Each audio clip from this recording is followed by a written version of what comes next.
Hey there, you're looking kind of cute. Don't forget to subscribe and check out all my other socials. Enjoy. Lionel moved on the exam table, and the paper made noise under him as he waited for test results. His gray t-shirt was wet on his back because he was nervous. "Your hormone levels are very off," Dr. Martinez said. She looked up from her clipboard and fixed her glasses. "Your body is not making enough testosterone. We need to fix this now." "What does that mean?" Lionel asked. "I am giving you hormone replacement therapy," Dr. Martinez said. "These pills will help your body work better." She wrote a prescription. "Take one every day with food." An hour later, Lionel looked at the small bottle the pharmacist gave him. The label said estradiol in big letters. He was too embarrassed to ask questions. He just nodded and left the pharmacy quickly. Back in his apartment, he Googled the medication. His stomach dropped. Estrogen. The doctor had prescribed him estrogen supplements. He grabbed his phone to call the office, but stopped. Dr. Martinez had seemed so certain, so professional. Maybe there was a reason she'd chosen this treatment. The first week passed without incident. Lionel took the small pink pills each morning with his coffee and toast, then headed to his job at the accounting firm. He wore his usual rotation of khakis and button-downs, blending into the sea of office workers downtown. By the second week, subtle changes emerged. His skin felt softer when he washed his face. His emotions seemed closer to the surface. A sad commercial made his eyes well up, something that had never happened before. He found himself noticing details he'd previously ignored. The way sunlight caught on jewelry, the flow of fabric when women walked past. "You feeling all right?" His coworker Marcus leaned against his cubicle wall. "You seem different lately." "Just tired." Lionel minimized the spreadsheet he'd been staring at for 20 minutes without really seeing. That evening, he stood before his bathroom mirror after showering. His auburn hair, usually kept short and neat, seemed to have more shine. His face looked somehow softer around the edges. He ran his fingers along his jawline, then quickly dropped his hand. The dreams started during the third week. Vivid dreams where he wore flowing dresses and walked in heels, his hair long and styled. He'd wake with his heart racing, not from fear, but from something else entirely. A longing he couldn't name. One afternoon, he found himself in the women's section of a department store. He'd meant to cut through to get to the parking garage, but his feet had stopped moving. A red wrap dress on a mannequin caught his eye. The fabric looked so soft, the way it draped so elegant. "Can I help you find something?" A sales associate appeared at his elbow.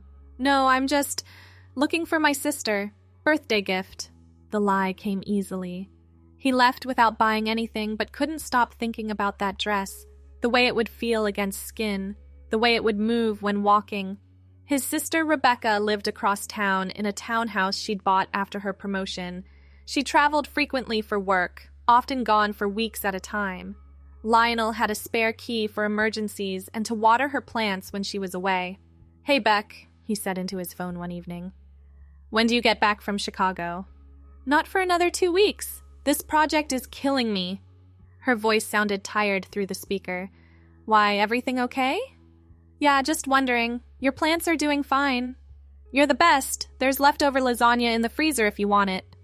After hanging up, Lionel sat in his living room, staring at her house key on his keychain. 2 weeks. She'd be gone for 2 more weeks. The next day after work, he drove to her townhouse. Just to check the plants, he told himself. Just to make sure everything was secure. He parked in her driveway and let himself in, the familiar smell of her vanilla candles greeting him. Her bedroom door stood open at the top of the stairs. He climbed slowly, each step deliberate. The master bedroom was neat as always, her king-size bed made with military precision. But it was her walk-in closet that drew his attention. Rows of clothes hung organized by type and color. Dresses, blouses, skirts, pants. Shoes lined the floor in perfect formation. A jewelry box sat atop the dresser, its contents glittering in the afternoon light. His hands shook as he reached for a dress. Not the red wrap dress from the store, but something similar in burgundy. The fabric was silky between his fingers. Before he could stop himself, he'd pulled it from the hanger. In the bathroom, he stripped down and stepped into the dress. The zipper gave him trouble, but he managed to pull it up halfway. The hemline hit just above his knees. He looked in the full-length mirror and forgot how to breathe. The person staring back wasn't quite him anymore. The soft lighting, the way the dress hugged in certain places and flowed in others. He touched his reflection, then jerked his hand back. This was wrong. He was invading his sister's privacy, wearing her clothes without permission. He quickly changed back into his work attire and hung the dress exactly where he'd found it. But the feeling lingered, the rightness of it, the way the fabric had whispered against his skin. That night, he barely slept. Every time he closed his eyes, he saw himself in that mirror, saw possibilities he'd never imagined. The estrogen continued its work. His body hair grew finer, lighter. His chest became sensitive, then began to develop subtle changes. He started wearing looser shirts to hide what was happening. The emotional shifts intensified too. He found himself crying during movies, laughing more freely, feeling everything with an intensity that was both overwhelming and exhilarating. He returned to Rebecca's house 3 days later. This time, he didn't hesitate. He went straight to her closet and selected the red wrap dress he'd been thinking about since that day in the store. She had one almost identical to what he'd seen. The dress slipped on easier this time. He'd watched a video on how to properly tie a wrap dress. In her jewelry box, he found simple pearl earrings and a matching necklace. They were clip-ons, thankfully. He fastened them carefully. Her shoe collection presented a challenge. His feet were larger than hers, but he found a pair of black pumps that almost fit. They pinched, but he could stand in them. Walk, even, if he was careful. Back at the mirror, the transformation was more complete. But something was still missing. His auburn hair was too short, too masculine. He opened drawer after drawer until he found what he was looking for. A wig. Not just any wig, but one in a shade that matched his natural color almost perfectly. Rebecca must have bought it for a costume party.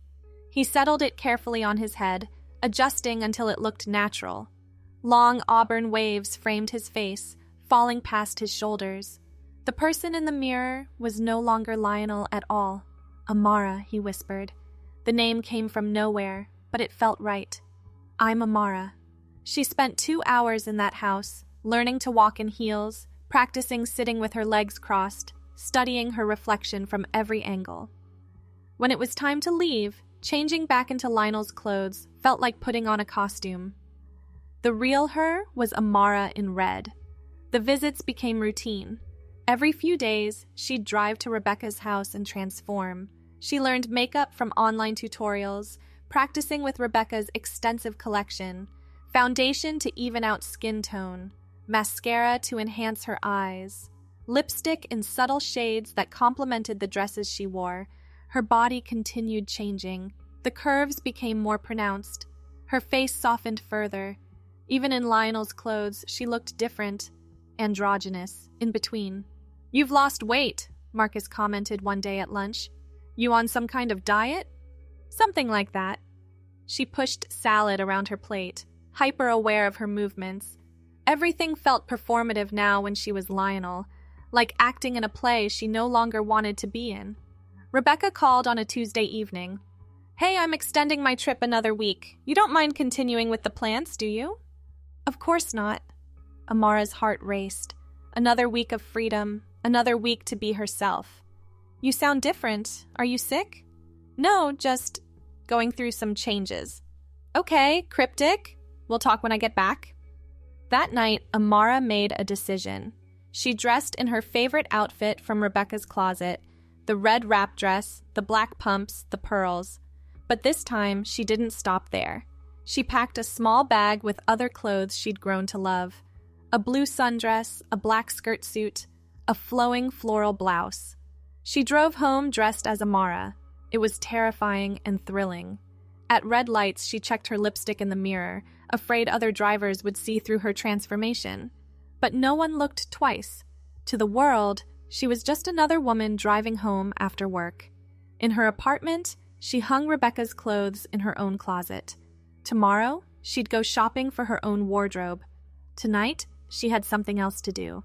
She called Dr. Martinez's emergency line. "I need to see you as soon as possible," she said when the doctor called back. "The medication you prescribed. I think it's been the wrong one, but I want to keep taking it. I need to keep taking it." "Lionel? What's going on? What do you mean?" "My name is Amara now, and I think this is who I was always supposed to be." The doctor was quiet for a long moment. "Can you come in first thing tomorrow? We need to talk about this properly." "Yes." "But doctor? I'm not stopping the medication. It's the first thing in my life that's ever felt right." She hung up and looked at herself in her bedroom mirror. The wig would have to go eventually. She'd grow out her natural auburn hair instead. The clothes would be her own, not borrowed from her sister. But the person looking back at her was real, had always been real, just hidden. The next morning, she dressed carefully. The black skirt suit seemed appropriate for a doctor's visit. Professional, but undeniably feminine. She applied her makeup with steady hands, having practiced enough that it was becoming second nature. The nurse at the reception desk didn't recognize her. "Can I help you?" "I have an appointment with Dr. Martinez. Under Lionel Winters, but I go by Amara now." The nurse's fingers paused over the keyboard, then she nodded and typed something. "Have a seat. She'll be with you shortly." Dr. Martinez's expression when she called Amara back was carefully neutral. In the examination room, she closed the door and sat across from her patient. "Tell me everything." Amara did. The dreams, the visits to her sister's house, the rightness of living as a woman. How the estrogen had awakened something that had always been there, dormant and waiting. "The prescription I gave you was estradiol," Dr. Martinez said slowly. "I need to be honest with you. There was a mix-up at the pharmacy level that I didn't catch. You were supposed to receive testosterone supplements." Amara's hands clenched in her lap. "No. But," the doctor continued, "given what you're telling me, this mistake might have been serendipitous. Have you ever had feelings of gender dysphoria before?" "I didn't have words for it. I just knew something was wrong, like I was playing a character that didn't fit." "And now? Now I'm me." Amara's voice was firm.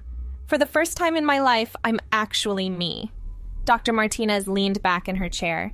"If you want to continue with estrogen therapy as part of a gender transition, we'll need to do this properly. Blood work, psychological evaluation, proper monitoring. This is a big decision." "I've already made it." "I can see that." The doctor's expression softened. "You look happy, Amara. Happier than I've ever seen you in the years you've been my patient."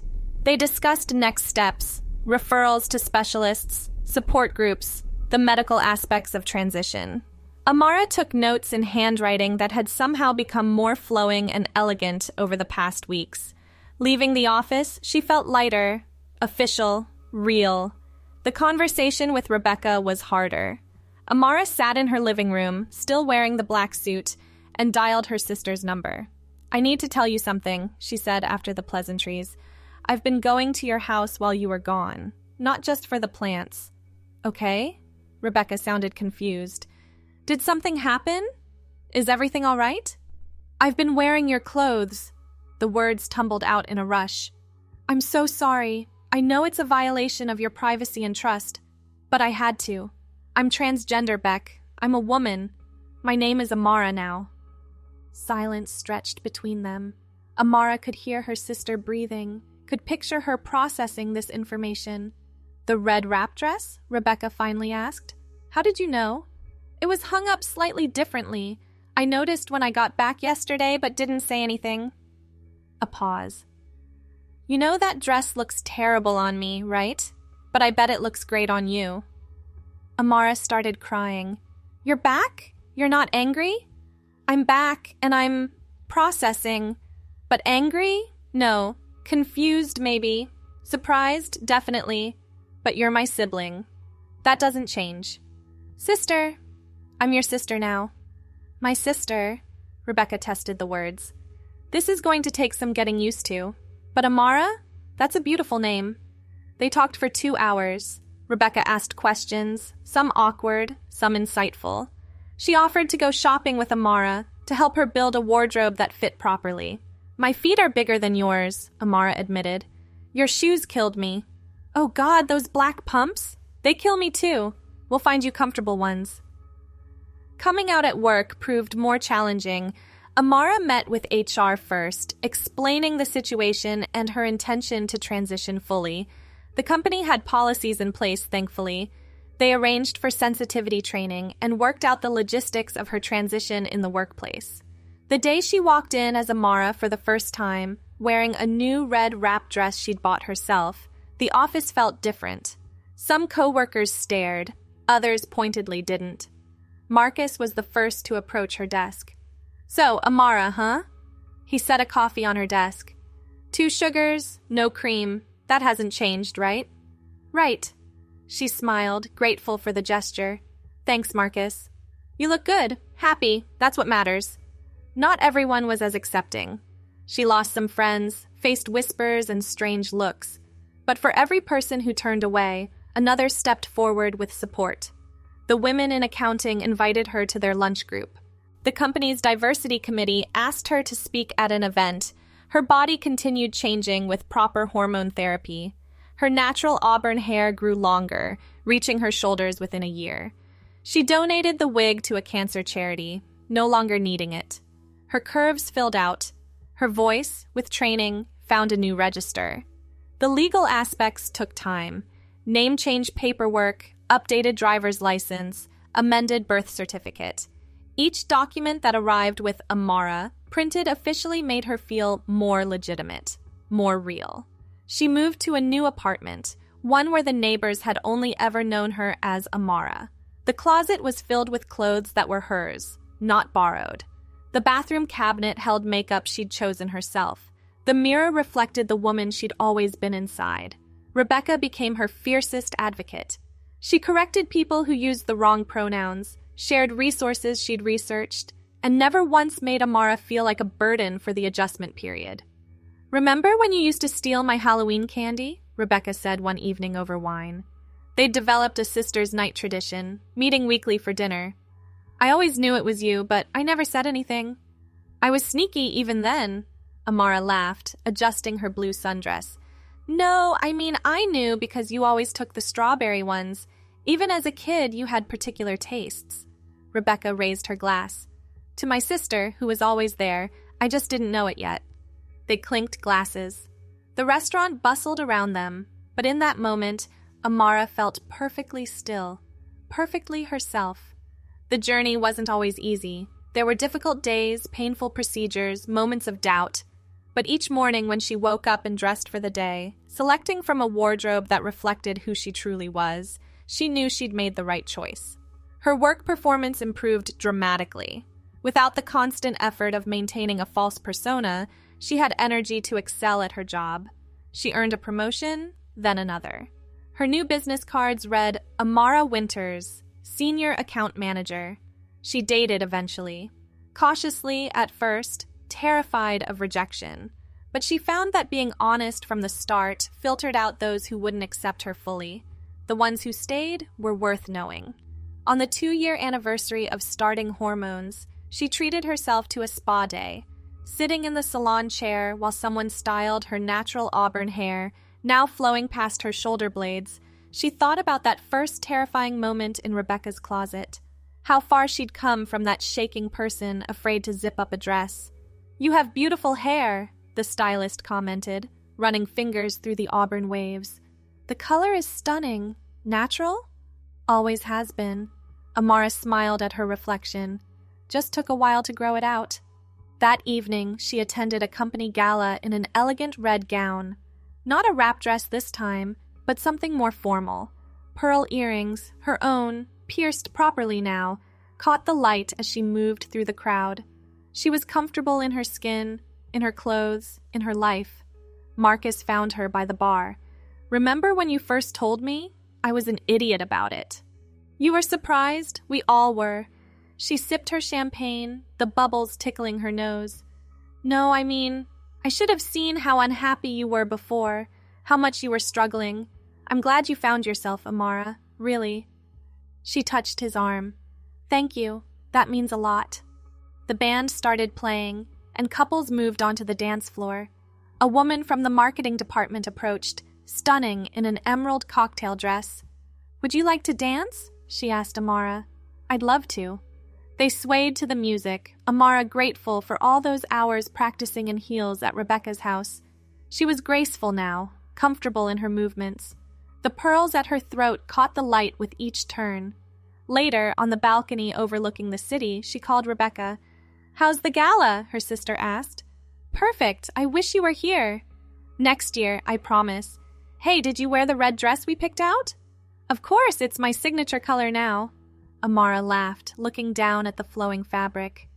"Some things never change. You and that red wrap dress that started it all." After hanging up, Amara stood alone for a moment, feeling the cool night air on her bare shoulders. The journey from Lionel to Amara had been unexpected, triggered by a medical mistake that turned out to be no mistake at all. The estrogen had awakened her true self, but it had always been there, waiting. She thought about the person she'd been, trapped in an identity that never fit. That person deserved compassion too, for trying so hard for so long. But this was who she was meant to be. Amara in red, comfortable in her skin, living her truth. The party called her back inside. She smoothed her dress, touched up her lipstick, and rejoined the celebration. Her colleagues greeted her warmly, no longer seeing her transition, but simply seeing her. Amara. Whole and complete. The years that followed brought more changes, more growth. She became a mentor to others going through their own transitions. She spoke at conferences about diversity and inclusion. She lived fully as herself, never looking back with regret at the path that had brought her here. Sometimes she still wore wrap dresses, though her wardrobe had expanded considerably. But when she needed to feel most like herself, she reached for red. It reminded her of that first moment of recognition in the mirror, that first glimpse of who she truly was. Her story wasn't unique. Many had walked similar paths, faced similar challenges. But it was hers, and she owned every moment of it. From that doctor's office where a prescription mix-up changed everything, to the corporate gala where she danced in designer heels, to quiet mornings when she woke up grateful to face another day as herself. Amara in red. Amara at work. Amara with family. Simply Amara, living her authentic life in a body and identity that finally felt like home.